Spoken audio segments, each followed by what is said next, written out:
అంటే ఈ సమాజం ఎటువైపు వెళ్ళిపోతుంది? నిన్ను చూసి రేపు 10 మంది తయారైపోతున్నారు. ఇప్పటికే మనకి ఈ లివింగ్ రిలేషన్ అన్నది లేదు. వివాహం కాకుండా పూజలు ఉన్నాయి, కొన్ని పూజలు కన్య పూజలు అవి. ఇప్పుడు నువ్వు కన్యవా కాదు, ముత్తైదువే కాదు, సుమంగళివే కాదు. మరి నీ పూజ దేనికోసం?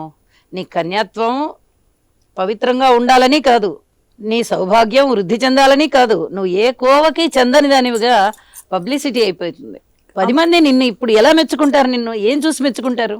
అమ్మ ఇదంతా ఇప్పుడు ఇలా చేసుకొని ఇలా ట్రోల్స్ అయ్యి ఇలా కించపరిచినట్టు ఇదంతా చేసే బదులు డైరెక్ట్ పెళ్లి చేసుకున్న తర్వాత చేసుకోవచ్చు కదా.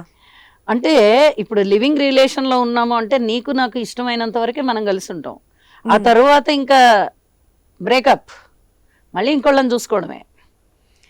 అలా తయారైపోతుంది సమాజం. ఇది ఏ వర్గాల వాళ్ళని చూసి ఇలా తయారవుతోంది, సమాజం ఇలా తయారవుతోందని చెప్పడానికి రావట్లా. ప్రజల చేతిలో గాంధీవం, అక్రమార్కుల పాలట పాశుపతాస్త్రం. తెలుగువారి మనస్సాక్షి సాక్షి టీవీ.